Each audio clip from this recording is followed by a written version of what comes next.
नमस्कार, सुप्रभातम। कक्षा द्वितीय की इस कक्षा में आप सभी का हार्दिक अभिनंदन है। पिछले अध्याय में हमने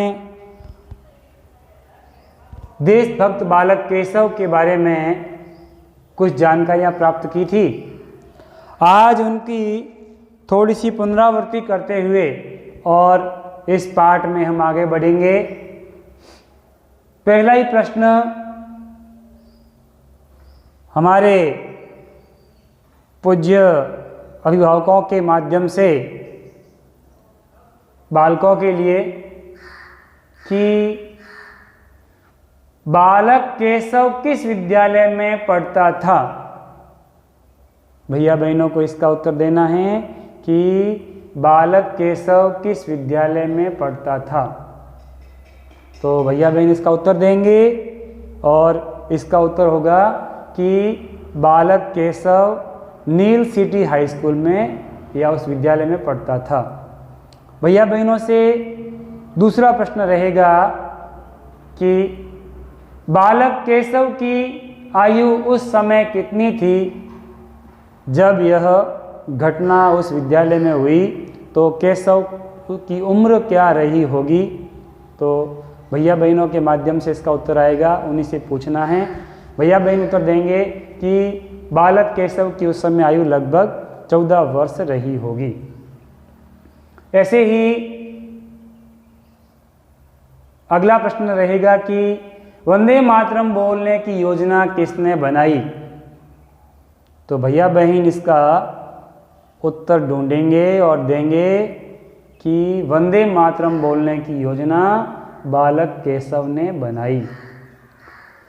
अगला प्रश्न होगा कि प्रत्येक कक्षा में अंग्रेज अधिकारी का स्वागत कैसे हुआ। प्रत्येक कक्षा में जाने पर अंग्रेज अधिकारी का स्वागत वंदे मातरम के जय घोष से हुआ। इस प्रकार इन चारों प्रश्नों के उत्तर भैया बहनों के द्वारा और भैया बहनों से लेने हैं और लेने के पश्चात फिर आगे इस पाठ को और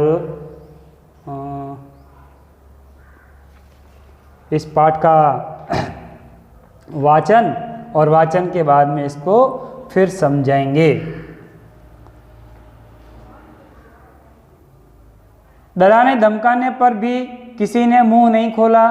प्रधानाध्यापक ने कठोर स्वर में कहा, सबको स्कूल से निकाल दिया जाएगा।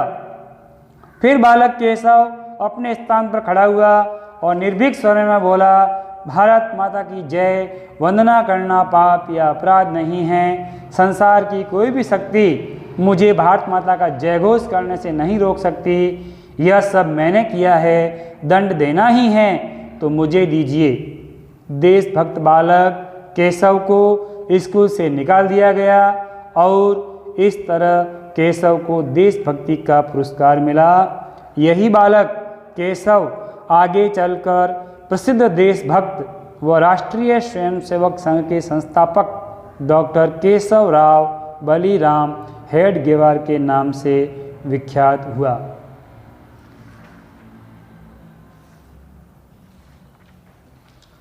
तो जैसा कि आप सबको पता है कि अंग्रेज अधिकारी के और उस निरीक्षक के विद्यालय में पहुंचने पर सभी और छात्रों ने मिलकर योजना को अंजाम दिया और जिस किसी कक्ष में वह अंग्रेज अधिकारी जाते उसी कक्ष में उनका वंदे मातरम से स्वागत होता। इस वंदे मातरम के जय घोष से अंग्रेज अधिकारी तिलमिला गया और वह उस विद्यालय को ही छोड़ करके चला गया।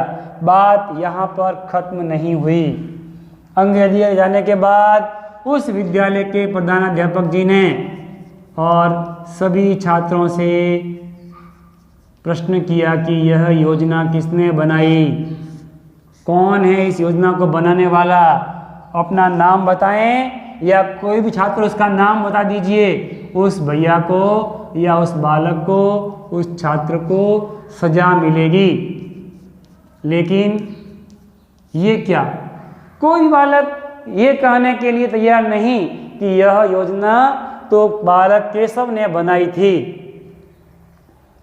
प्रधानाध्यापक जी ने सभी को और बारी बारी से पूछा कि यह योजना किसने बनाई है, कृपया नाम बता दीजिए। बाकी सब भैयाओं को और सज़ा नहीं मिलेगी, केवल उसी बालक को सज़ा मिलेगी। लेकिन जब किसी भैया ने नाम नहीं बताया तो प्रधानाध्यापक जी गुस्से में आ गए और उन्होंने कहा कि सभी छात्रों को और इसकी सज़ा मिलेगी और सभी छात्रों को स्कूल से निकाल दिया जाएगा। अब जब सभी छात्रों को स्कूल से निकाल दिया जाएगा तो बालक केशव के मन में एक बात आई,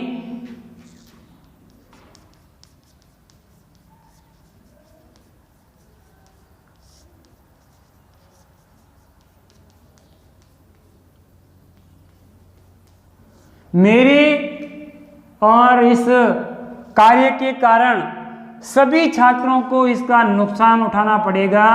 यह बात तो कतई सही नहीं है, सर्वथा मुझे अनुचित लगती है। बालक केशव ने ऐसा सोचकर कि मेरे कारण से सभी छात्रों को स्कूल से निकाल दिया जाएगा, वह बालक स्वयं अपनी सीट से उठता है और कहता है कि वंदे मातरम,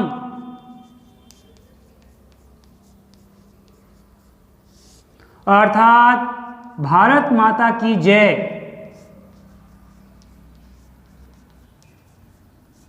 यदि बोलना यदि कोई गुनाह है, यदि अपराध है, तो वह अपराध मैंने ही किया है। इसकी सजा केवल मुझे मिलनी चाहिए, केवल मुझे इसकी सजा मिले।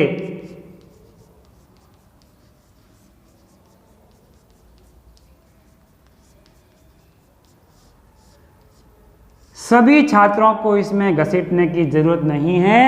यह भारत माता की जय, यह वंदे मातरम की योजना, यह मेरी योजना थी, मैंने ही बनाई थी और मैंने ही सबसे पहले जय घोष किया है। अतः इस योजना का यदि सजा दी जाती है इस स्कूल में, तो वह सजा केवल मुझे मिले, अन्य किसी बच्चों को इसकी सजा नहीं मिले।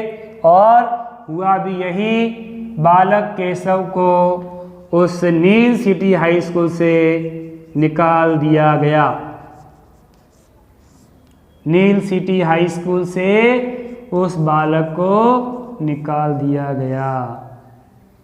तो देशभक्ति का इससे बड़ा इनाम उस बालक के लिए हो नहीं सकता था। अतः इस बालक ने इस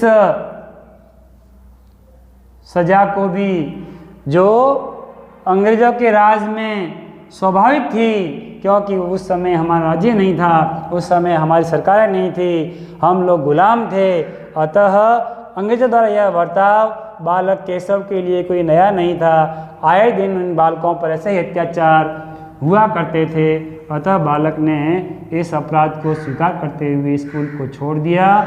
लेकिन बालक ने अपने जीवन में वो मुकाम हासिल किया आगे बढ़ कर के कि आज पूरी दुनिया उन्हें केशव बलिराम हेडगेवार के नाम से जानती है। केशव राव बलिराम उनके पिताजी का नाम और हेडगेवार उनकी जाति के नाम से विख्यात हुए, जिन्होंने राष्ट्रीय स्वयंसेवक संघ की स्थापना की, एक बहुत बड़े और संघ की स्थापना की। उस संस्था के संस्थापक डॉक्टर केशव बलिराम हेडगेवार, आगे डॉक्टर केशव राम बलिराम हेडगेवार राष्ट्रीय स्वयंसेवक संघ की स्थापना करने वाले बने।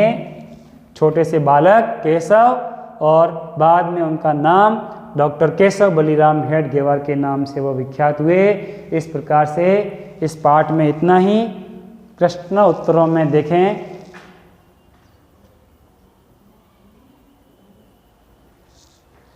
कक्षा कार्य में आपको करने हैं 2 प्रश्न। पहला प्रश्न है कि केशव को देशभक्ति का क्या पुरस्कार मिला? उत्तर होगा इसका, केशव को स्कूल से निकाल दिया गया।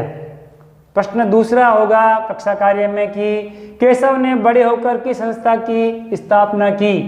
उत्तर होगा, केशव ने बड़े होकर राष्ट्रीय स्वयंसेवक संघ की स्थापना की। यह दो प्रश्न तो हैं आपके कक्षा कार्य में, और गृह कार्य में देखें तो आपके लिए है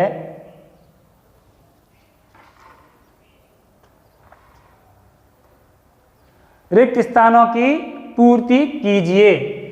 विद्यालय में कहना भी अपराध माना जाता था। क्या कहना? वंदे मातरम कहना भी अपराध माना जाता था। और निरीक्षक सबसे पहले की कक्षा में गए तो आएगा केशव की कक्षा में, या बालक केशव की कक्षा में गए। फिर होगा कि रिक्त स्थान कक्षा से तुरंत बाहर आ गए। अंग्रेज अधिकारी कक्षा से तुरंत बाहर आ गए। केशव बलिराम हेडगेवार के नाम से रिक्त स्थान हुए विख्यात। इस प्रकार से यह आपका पाठ 14 देशभक्त बालक केशव समाप्त होता है। धन्यवाद।